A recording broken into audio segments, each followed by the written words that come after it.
Mas eu quero convidar você a abrir a sua Bíblia mais uma vez em 1 João. Chegamos agora no capítulo de número 2.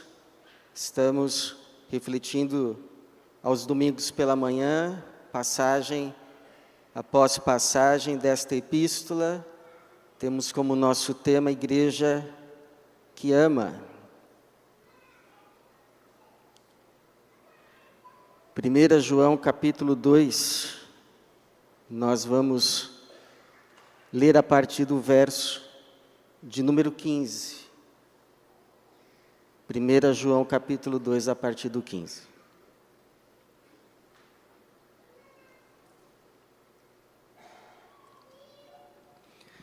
Diz assim, 1 João capítulo 2, verso 15. Não ameis o mundo, nem o que nele há. Se alguém ama o mundo, o amor do Pai não está nele. Porque tudo o que há no mundo, o desejo da carne, o desejo dos olhos, o orgulho dos bens, não vem do Pai, mas sim do mundo. Ora, o mundo passa, bem como os seus desejos, mas aquele que faz a vontade de Deus permanece para sempre. Obrigado, Senhor, pela Tua palavra, obrigado pela Tua igreja. Cada um que aqui hoje o Senhor reúne, sabemos que foi o Senhor quem nos trouxe. Teu Espírito que nos convenceu que o melhor lugar para estarmos nesse tempo seria em comunhão com o Senhor e com a Tua igreja. Por isso te louvamos. E pedimos que o Senhor que nos reuniu nessa manhã, como igreja Tua, também se digne de falar conosco, a cada coração, a cada mente, e que saiamos então daqui orientados, instruídos, edificados e abençoados também pela Tua palavra. Essa é a nossa oração para a Tua glória e em nome de Jesus. Amém. O cristão tem três inimigos. Três inimigos. O diabo, a carne e o mundo. Isto é o que a teologia protestante evangélica afirma, que nós, povo de Deus, nós que nos chamamos de povo cristão, a igreja de Cristo, que nós possuímos três inimigos. Esses inimigos são o diabo, ou o maligno, a carne e o mundo. E de fato, o apóstolo João menciona esses três personagens. Ele já havia falado do maligno no verso de número 13 e 14, nos assegurando que em Cristo nós já o vencemos. Mas ele não está morto, por isso a necessidade de vigiar. Ele menciona a carne no verso de número 16, mas dá grande ênfase a esse terceiro inimigo, porque o cita em apenas 3 versículos. Apenas 3 versículos, ele cita-o 5 vezes. Isto é, o mundo. 5 vezes João nos alerta a respeito deste inimigo chamado o mundo. Mas que mundo é esse? Esse mundo que João nos diz para tomarmos cuidado, não é o universo criado, não é o mundo onde nós estamos, o planeta. não são as árvores, não são os rios, não são os mares, não são as florestas. Aliás, este mundo Deus nos colocou como mordomos, aqueles que devem cuidar dele. Não é esse mundo. Esse mundo também não é o mundo de pessoas que convivem conosco neste planeta. Até porque esse mundo formado por pessoas, Deus amou. Deus enviou Cristo como expressão maior do seu amor, porque Deus deseja salvá-las. Esse mundo que o João vai nos dizer, tomem cuidado, é definido assim por um comentarista, o C.H. Dodd. É a vida da sociedade humana como organizada sob o poder do mal. É uma esfera de influência do maligno, formada, estruturada por um sistema de valores. Um sistema de valores. Um modo de ver a vida. Um modo de viver a vida que se opõe a Deus, ao que é de Deus e aos que são de Deus. É uma esfera, um modo, uma filosofia que, sim, influencia pessoas, domina pessoas e pode atrair, inclusive, aquelas que se dizem cristãs. Por isso que o João vai iniciar essa passagem com um enfático não. Ele inicia assim, verso 15, não ameis o mundo. É como se fosse assim um pai que chega para o filho e diz, não, cuidado, não é o que você pensa, é sedutor, mas esconde um arpão. Por isso, cuidado, muito cuidado. E aí fica a pergunta, por que tanto cuidado? Por que esse não tão enfático, tão paternal, tão cuidadoso, tão preocupado, como de um pai que chega para o filho e diz, não. Porque a palavra de Deus nos diz para não amarmos o mundo, não nos afeiçoarmos a ele, não colocarmos o nosso coração nele e no que há nele. Por quê?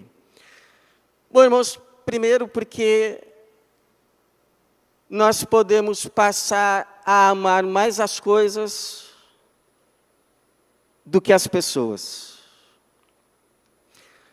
Alguém já disse que nós deveríamos amar as pessoas e usar as coisas. Mas o que geralmente vemos é o contrário. Pessoas que amam coisas e usam pessoas. Inclusive as abandona para correr atrás das suas coisas. Como aconteceu com o apóstolo Paulo, que foi abandonado por um dos seus cooperadores, ou seja, um daqueles que fazia parte da igreja de Cristo, tinha se destacado de tal forma que Paulo chama para ser um dos seus cooperadores, fica um tempo com Paulo, cuidando dele na prisão, mas em determinado momento, o abandona. Demas abandona Paulo. Paulo vai citá-lo 2 vezes. Em uma vez, ele diz: Demas vos envia saudações, estava com ele ainda. E na segunda vez, 2 Timóteo 4,10, o Paulo vai dizer: ó Timóteo, vem ter comigo depressa, pois Demas, por amar este mundo, abandonou-me, me deixou. Ele partiu para Tessalônica. O João, por isso, vai dizer assim: não ameis o mundo, nem o que nele há. Por quê, João? Porque se alguém ama o mundo, o amor do Pai, esse amor de Deus que ama pessoas mais do que qualquer coisa, e de tanto amar entregou o seu Filho, porque ama pessoas. Porque o amor do Pai, nesse que ama o mundo, não está nele. Porque o amor de Deus é o amor que ama pessoas, mais do que coisas. Por que nós precisamos, então, irmãos, orar? Pedir essa graça do Senhor, que esse amor de Deus, que ama mais pessoas do que coisas, seja derramado de forma generosa no nosso coração, a fim de que na prática, nós não acabemos amando mais coisas do que pessoas, mas amemos mais as pessoas. Porque ninguém pode trocar pessoas por coisas e permanecer em paz. O caso mais emblemático foi Judas, que trocou Cristo, Jesus, que não lhe fizera mal algum, só lhe fizera bem o tempo todo. Mas esse amor mundano cega, distorce os valores. E quando ele percebeu que Jesus não estava caminhando para o trono de Israel para fazer dele um dos superiores da nação, mas Jesus estava indo para a cruz, ele fez uma conta rápida. Tem gente que faz muita conta. E saiu dizendo: eu não vou sair disso de mãos vazias. Eu não perdi 3 anos da minha vida com essa pessoa para sair de mão abanando. Eu não saio no prejuízo de nada do que eu entro. E aí então, ganha 30 moedas de prata. E perde a paz. E perde a paz. E você sabe, perdeu mais do que a paz.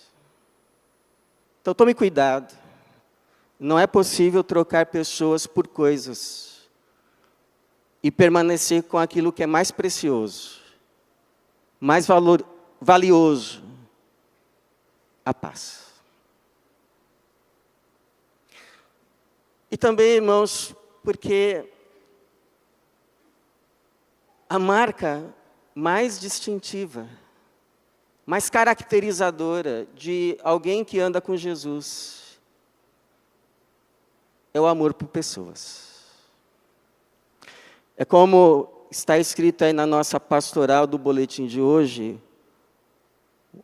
uma história, a autora diz que o filho dela leu um livro sobre um rapaz que tinha um sonho. Escalar um Alpe, chegar no topo, e passa então a treinar dia após dia para a realização da sua meta, a conquista do seu sonho. Só que no dia da escalada, acontece algo inesperado, um companheiro de equipe fica doente, adoece. E aí então, esse rapaz tem que escolher em continuar escalando e conquistar a sua meta, pela qual ele dedicou-se tantos meses, talvez até anos, ou parar para cuidar do amigo. E ele para cuidar do amigo, desiste da meta.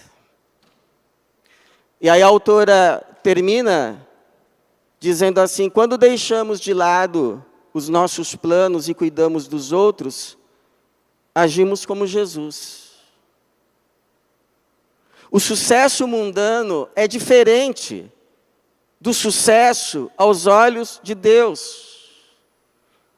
Ela ainda vai dizer uma frase que marca muito o meu coração: que Deus aprova as decisões que protegem as pessoas. Que protege as pessoas. E ela termina com a ajuda divina. Podemos ajustar os nossos valores com os dele, dedicarmos-nos a amá-lo e aos outros, que é a conquista, verdade, a conquista mais significativa. Que Deus nos dê essa graça, a graça desta conquista. Essa é uma graça que poucos conquistam. Nos dê, Jesus, a graça desse seu amor. Agora, segundo, por que tanto cuidado para não se amar o mundo? Porque nós podemos acabar nos tornando muito amigos de um mundo que não é nada amigo de Deus. Uma vez um pregador afirmou algo que eu concordei. Ele diz assim, que às vezes sai uma manchete no jornal, dizendo: evangélico causa acidente em estrada, por exemplo. Mas por que não sai assim: engenheiro causa acidente em estrada? Por que não sai assim: paulistano causa acidente em estrada? Padeiro dirigindo causa um acidente na estrada. Por que evangélico? Por que essa distinção? Então, eu não estou afirmando que todo o que se diz, que se intitula evangélico, é de Cristo. Não estou dizendo isso. A gente sabe que não. Mas eu estou me referindo a essa antipatia, a essa oposição, a essa velada perseguição a Cristo e aos que são de Cristo, que está no ar. Nem sempre é explícita, verbalizada, mas a gente sente. Está no ar. E olha, Jesus já nos alertou para isso. Jesus já nos avisou disto. Ele já havia dito em João 15, 18 a 19, se o mundo vos odeia, sabei que primeiramente odiou a mim. Se vocês pertencessem ao mundo, o mundo amaria o que era seu. Mas o mundo vos odeia porque não sois do mundo. Pelo contrário, eu vos escolhi do mundo. Então existem dois polos. Existem duas esferas, dois reinos. Uma ainda sob domínio, sob a influência desse espírito do mundo, e uma outra esfera formada por aqueles que foram arrancados desse mundo e que estão agora sob a influência do Espírito de Deus. Não há comunicação entre estas duas esferas. Não há acordos entre elas. Elas são autoexcludentes. Elas se opõem, elas se contrastam. De modo que, irmãos, não é possível habitar nas duas ao mesmo tempo. Ou você está em uma ou você está na outra. Não é possível jogar nos dois times. Não é possível. Em outras palavras, com puro amor cristão, não é possível desfrutar do melhor dos dois mundos.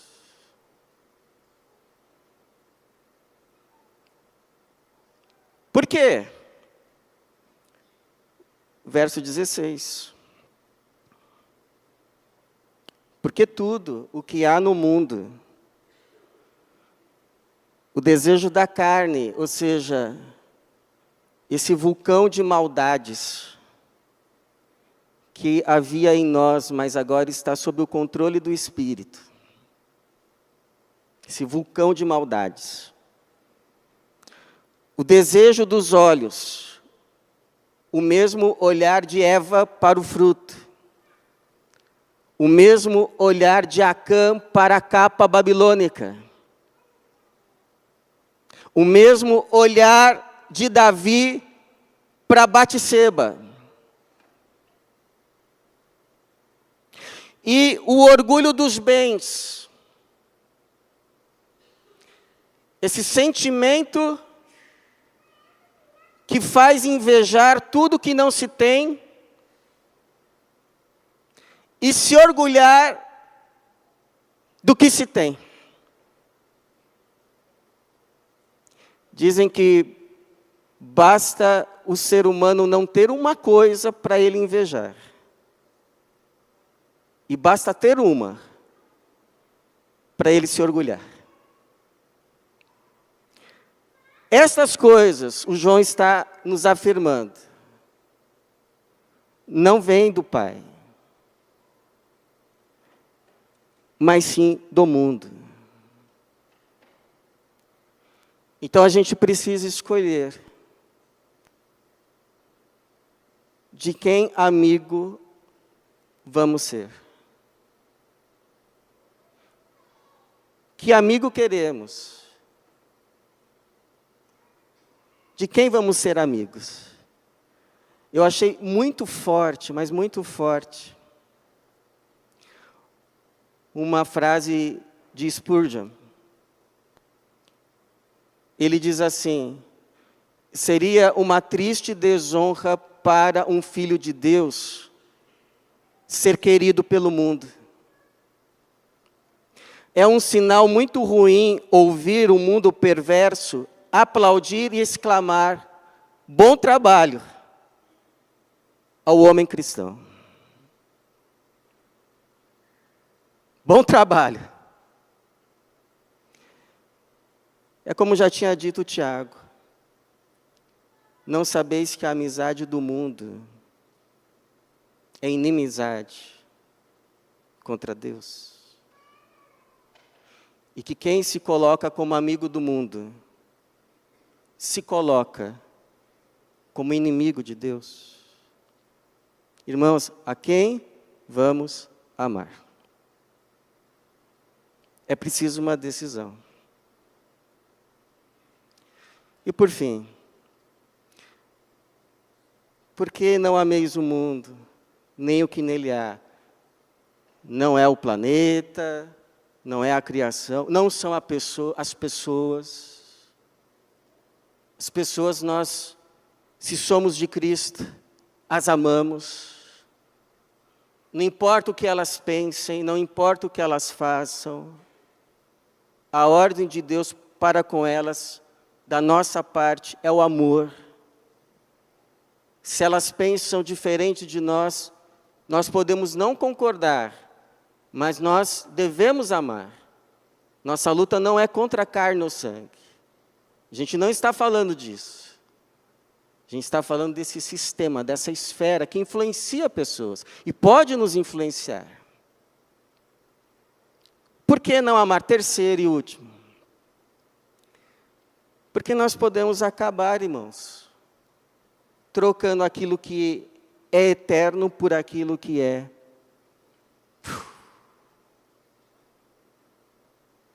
fugaz e passageiro. Por mais que brilhe, por mais que confira segurança momentânea e certo status, vai passar. Aliás, o João vai dizer que já está passando. Já se está se desfazendo, já está se desconfigurando. Ele termina dizendo, ora, o mundo passa, bem como os seus desejos. Mas aquele que faz a vontade de Deus, este permanece para sempre. Então, numa imagem, numa figura, seria assim, o Titanic, carregado de ouro, afundando aos poucos. Tem alguns que sequer estão percebendo, mas ele está afundando. Mas do lado tem um barquinho. Um barquinho. Simples, é verdade, mas ainda assim um barquinho. E está escrito assim, ao lado do barquinho, Cristo Jesus. E você pode entrar nele. Mas não dá para entrar nele carregando todo o ouro e toda a pompa do Titanic. Mas eu posso te garantir, é melhor estar nele do que fora dele. Porque fora dele não há vida, só há morte.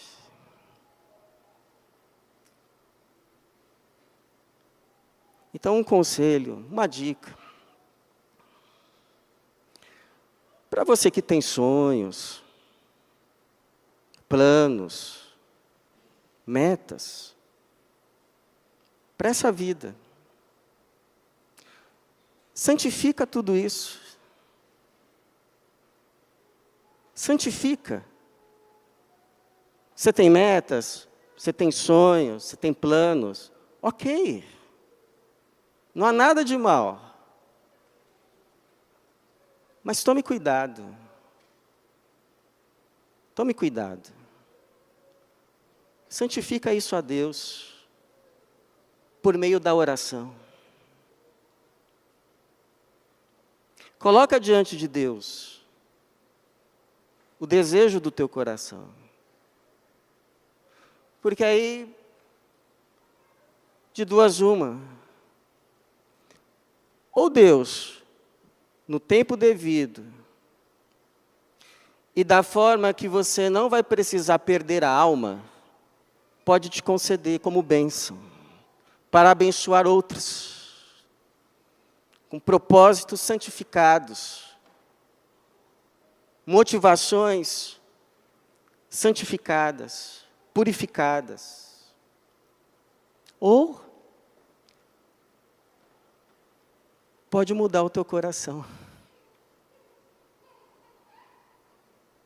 Pode mudar o teu coração. Tem uma historinha que diz que Galileu Galilei